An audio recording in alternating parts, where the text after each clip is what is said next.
Bugün görüntüsü ilə göz oxşayan, çox ləzzətli, ağızda əriyən bir piroq hazırlayıram. Bir qaba 3 ədəd yumurta, 1 çimdik duz, 1 paket vanil, 1 stəkan şəkər tozu və 1 çay qaşığı portaxalın rəndələnmiş qabığını əlavə edib çırpıcı ilə qarışdırıram. Qeyd edim ki, reseptdə istifadə etdiyim stəkanın ölçüsü standart olaraq 200 ml-dir. İndi isə bura 150 ml duru yağ əlavə edib yenidən qarışdırırıq. Cəmi bu reseptdə 475 qram undan istifadə elədim, amma hamısını birdən əlavə etməyin.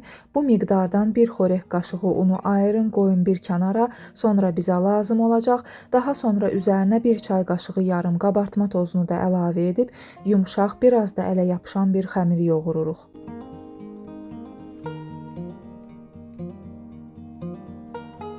Masaya biraz un səpib xəmiri masanın üzərində də bir neçə dəqiqə yoğururuq.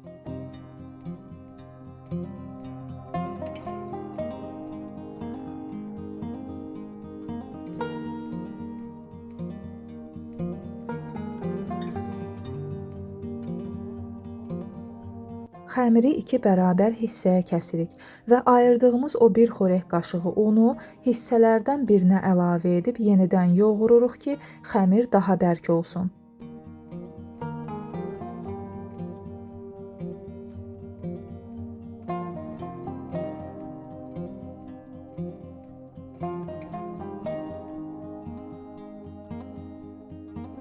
Digər xəmirə isə bir xörək qaşığı kakao əlavə edirik.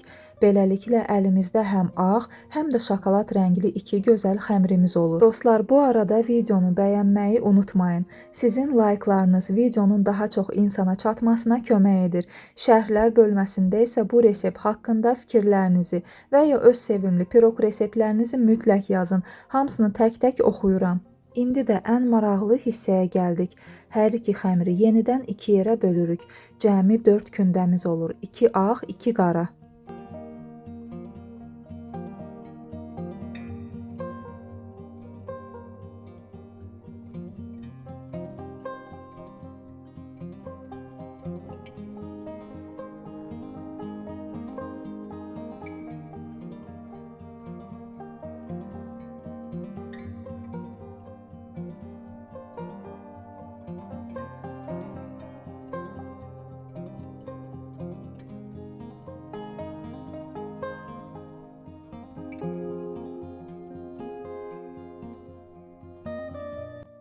Yağlı kağızın üzərinə biraz un səpib ilk olaraq ağ xəmirdən başlayaraq əllərimizlə düzbucaqlı formada xəmiri açırıq. Oxlovdan istifadə etməyə heç ehtiyac olmur, çünki xəmir çox elastik və yumşaqdır. Sonra qara xəmiri də eyni ölçüdə açıb ağın üzərinə qoyuruq.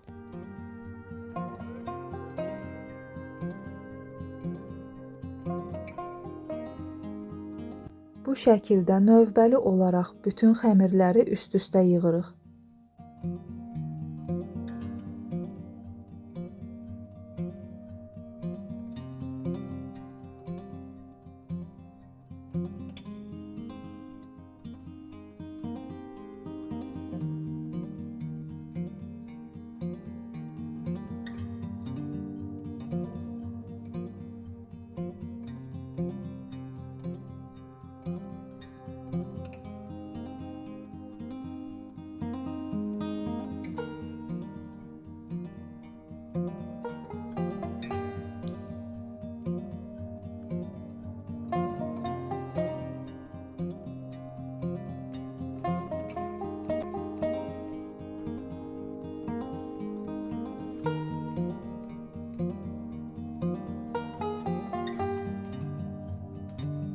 Sonda piroqumuzun bişərkən çox qabarıb formasını itirməməsi üçün üzərini çəngəllə hər tərəfdən deşdəkləyirik. Piroqumuz artıq soba üçün hazırdır. Əvvəlcədən 180 dərəcəli isidilmiş sobada təxminən 20 dəqiqə bişiririk. Çox qurutmayın, üzəri biraz rəng alsa kifayətdir. Piroqumuz artıq hazırdır və piroqun daha da səliqəli görünməsi üçün quru kənarlarını kəsirik.